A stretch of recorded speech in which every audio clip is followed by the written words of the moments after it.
Il y a des joueurs de ouf, mais il y a des jours où ces cracks deviennent des légendes. Oliver Kahn, Ronaldinho bateu! Gol! Brasil!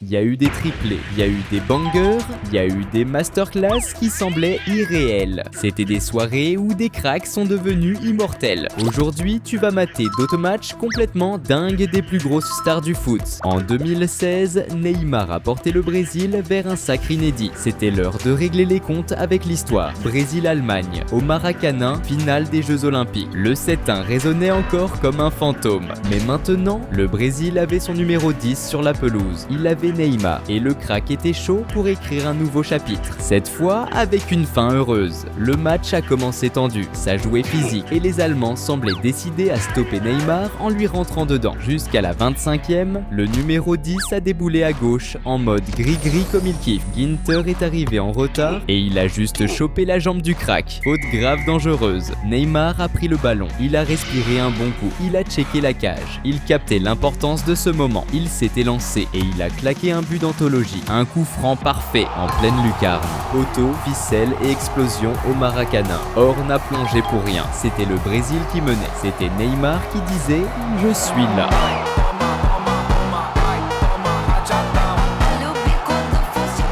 Le bras levé, la célébration d'Usain Bolt, la confiance du génie. 1-0 pour le Brésil et il en voulait plus. À la 40e, il a tiré un corner rentrant. La défense a dégagé. Le ballon lui est revenu, Neymar a contrôlé et il a mis un coup du sombrero à Sul.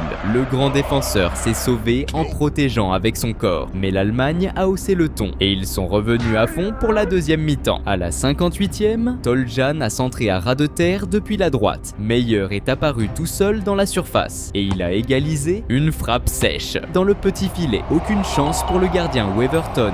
Le match était en feu, la pression était monstre. Mais le Brésil avait un génie. À la 76e, Neymar a déboulé plein axe. Il a lancé Felipe Anderson en face à face. Mais le numéro 17 a trop temporisé. Et la défense a sauvé, c'était presque une passe du crack. Juste après, Neymar a effacé le marquage d'une talonnade. Il a tiré de loin. Le ballon a rasé le poteau. C'était lui qui essayait de faire la différence, qui essayait d'écrire son nom dans l'histoire. Pas de but dans le temps réglementaire, ni en prolongation. Tout allait se jouer au tir au but. Le cœur à 1000 à l'heure, émotion au maximum. L'Allemagne a commencé à tirer. Ginter, il a mis. Renato Augusto a égalisé. Gnabry a tiré. Et Weverton l'a presque sorti. Marquinhos, il a assuré. Brandt a gardé les Allemands devant. Rafinha a pris le gardien à contre-pied, tranquille. Sul a tiré. Weverton est encore parti du bon côté, mais il l'a pas eu. Luan a tiré avec classe, égalité parfaite. Le 5e tir était décisif. Peterson s'est avancé et Weverton l'a arrêté. Le destin était dans les pieds de Neymar. Il a embrassé le ballon. Le Maracanã retenait son souffle. Le pays entier était en pause. Le dernier tir, c'était lui contre l'histoire. C'est parti pour Neymar. Il l'a mise dans la lucarne.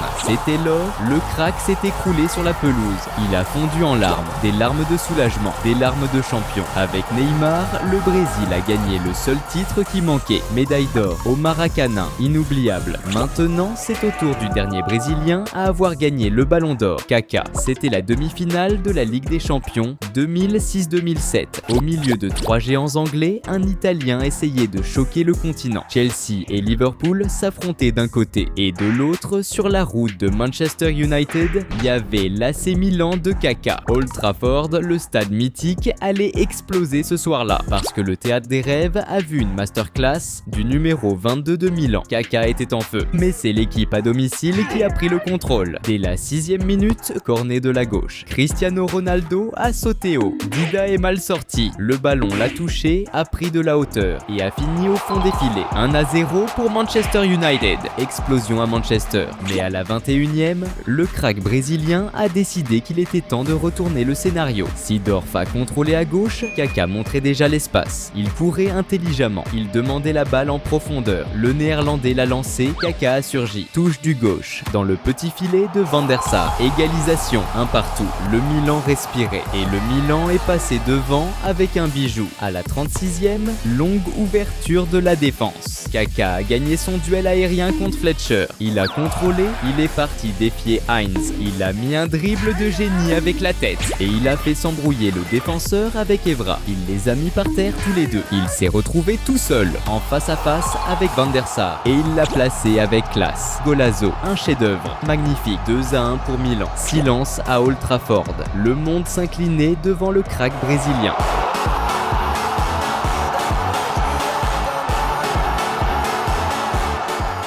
La minute d'après, Kaka a failli en mettre un autre. Une mine du milieu de terrain, Van der Sar s'est envolé pour la sortir. C'était un massacre personnel. En deuxième mi-temps, à la 56e, Kaka est revenu à la charge. Il a percé à gauche. Il l'a décalé pour Sidor. Le néerlandais lui a remise avec style. Kaka a fini en déséquilibre et le ballon est passé tout près. Sauf que United était encore en vie. À la 58e, Scholes a lâché une passe de malade. Rooney a contrôlé de la poitrine et il a tiré au moment où Dida sortait. De partout. Dans le temps additionnel, encore un retournement. Cristiano a déboulé à gauche. Il a trouvé Rooney à l'entrée de la surface. Frappe dans le coin. 3-2 pour Manchester. Fin du match, chaud de Kaka. Mais victoire des Red Devils. Au match retour, San Siro allait être le théâtre de la revanche. Et le Milan allait les écraser. Kaka allait encore être décisif. Et à la fin de cette saison, il soulèverait la Ligue des Champions. L'apogée du meilleur joueur du monde en 2007. Le match suivant,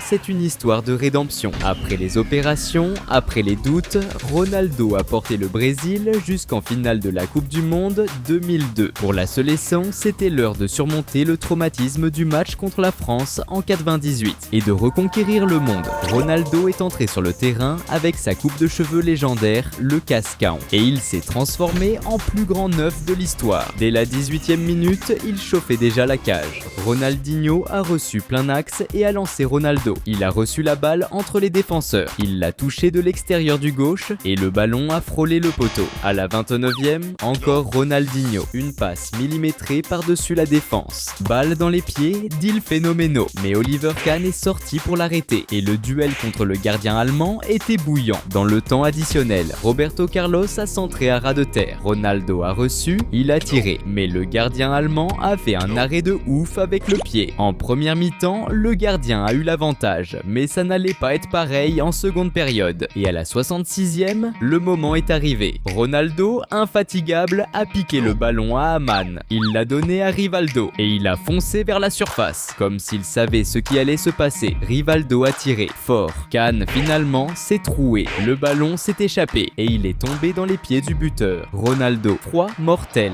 Il a tiré avec la dalle. Les filets tremblent. Explosion brésilienne. 1-0, c'était le cri coincé depuis 98, mais il y en avait encore. À la 78e, Kleberson a remonté le ballon côté droit. Il a fait la passe à Rivaldo au milieu et il l'a laissé passer en mode magicien. Le ballon a trouvé Ronaldo. Il a contrôlé et il l'a enroulé. Simple, létal, parfait. 2-0. Il Fenomeno était sacré. C'était le plus grand du monde.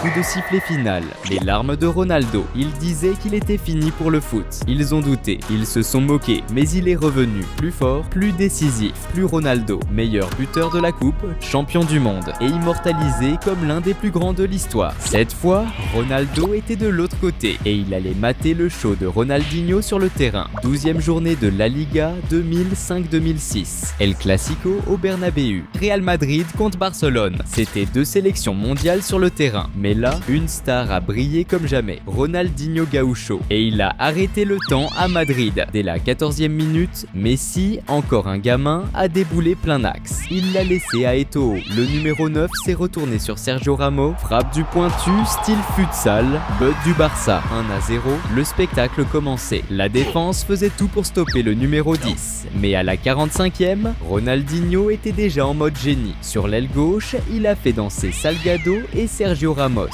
Il a repiqué dans l'axe, mais Beckham est arrivé à la dernière seconde pour le contrer. Le Bernabéu respirait. C'était toujours seulement 1-0. Mais en deuxième mi-temps, le génie a décidé de mettre fin à tout suspense. Dès la 49e, Van Bronckhorst lui a fait la passe. Ronaldinho a lâché une praline de loin. Casillas l'a eu. Il calibrait la mire. Le Real essayait d'attaquer, mais à la 58e, c'était le chaos. Contre-attaque du Barcelone. Ronaldinho a reçu la balle dans son propre camp et il a accéléré. Il a mis Sergio Ramos par terre. Il a avancé comme une flèche. Il est entré dans la surface. Il a perdu Helguera. Il a repiqué au centre. Il a tiré à contre-pied de Casillas. Golazo, incroyable. Le Bernabéu était silencieux, bouche bée, mais il n'avait pas fini. À la 76e, encore une fois côté gauche, encore une fois, il a passé Sergio Ramos facile. Encore une fois, en face à face avec Casillas. Il l'a placé dans le coin. Un autre but, un autre spectacle. Cette fois, avec la reconnaissance des supporters adverses. Le Bernabéu s'est levé. Il a fait une standing ovation. Parce que quand le foot atteint ce niveau, peu importe le maillot, c'est de l'art,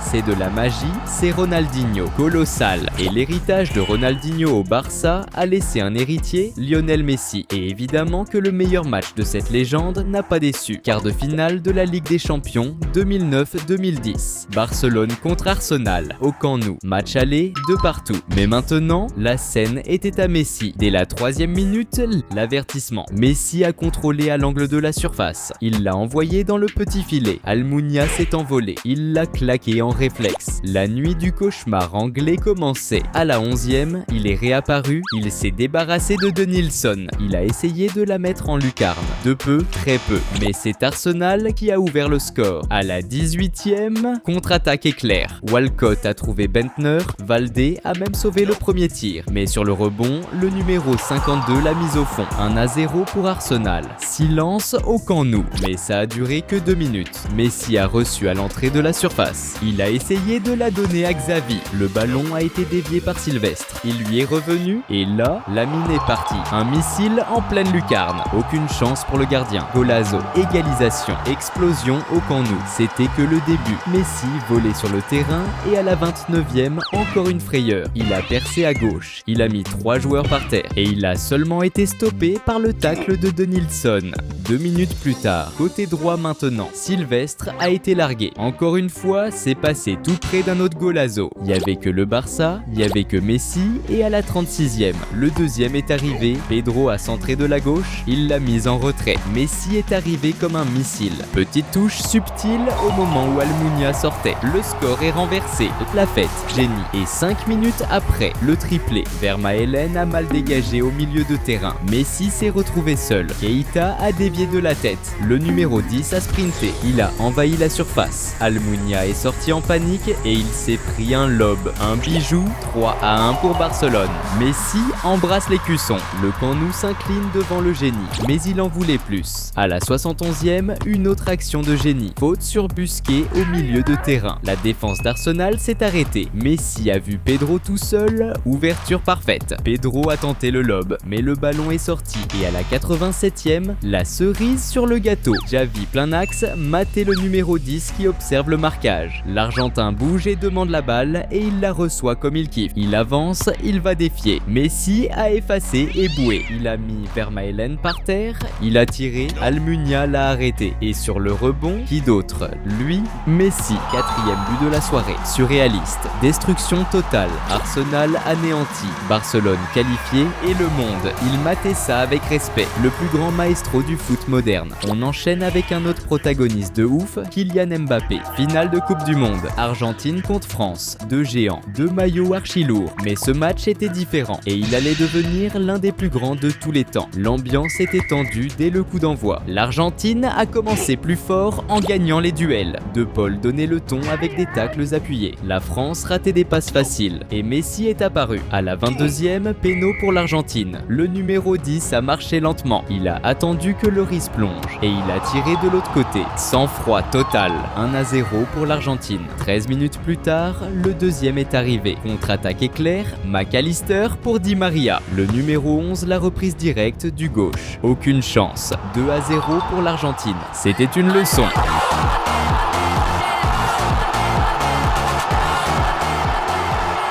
La France a fini la première mi-temps sans aucun tir cadré, désorienté, perdu, mais le foot est cruel et magique. À la 60e, Mbappé s'est enfin montré. Il a déboulé de la gauche, il est revenu au centre et il l'a mise au-dessus. La première frappe du crack dans le match. Et là, le miracle est arrivé. À la 78e, Kolo Muani a sprinté. Otamendi est arrivé en retard. Péno évident. Mbappé a pris le ballon, il l'a posé tranquille. Il a respiré un bon coup. Il a tiré fort dans le coin. Dibou Martinez est parti. Il a touché la balle, mais il l'a pas sorti. 2-1. La France respirait. La star numéro 10 commençait à briller et il est allé chercher le ballon au fond des filets. Une minute plus tard, la France a récupéré le ballon. Mbappé a fait un 1-2 avec Thuram. Molina n'a pas suivi. Mbappé a claqué une volée de malade en première intention dans le petit filet. Un bijou.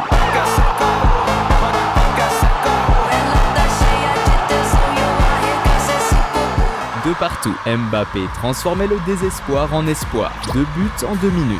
La France était en vie grâce à lui. À la 92e, presque le 3e, Mbappé a déboulé, a effacé et a tiré. Le ballon a été dévié et a rasé la barre. Il en voulait plus. Le match est allé en prolongation. Et à la 108e, Messi est apparu. Il a marqué sur le rebond. 3-2 pour l'Argentine. Ça semblait être la fin. Mais le héros français avait encore un chapitre. À la 115e, corne dégagé. Le ballon lui est revenu à l'entrée de la surface. Il a tiré, Montiel a sauté pour contrer, le ballon a touché son bras. Péno, Mbappé a pris le ballon, il l'a embrassé, il a tiré avec conviction. Dibu est parti de l'autre côté. C'est le triplé et 3 buts en finale de Coupe du Monde. 3 partout. C'était l'histoire qui s'écrivait sous nos yeux. Mbappé tout seul traînait la France jusqu'au tir au but. Géant, inarrêtable, incroyable. Le numéro 10 devenait une légende et Mbappé a ouvert la séance. Il a tiré dans le coin droit.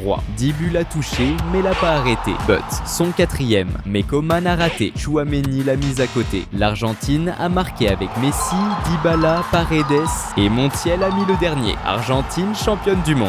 Mais le monde entier a été témoin de la plus grande performance individuelle en finale. Mbappé a perdu la coupe, mais il a gagné l'éternité. Avec 3 buts et un péno marqué, il a écrit son nom dans l'histoire. Géant. Et si t'as maté jusqu'ici, lâche un like sur la vidéo, abonne-toi aussi à la chaîne pour voir la suite de cette série qu'on est en train de faire. C'est Christian Castro et on se capte pour la prochaine vidéo.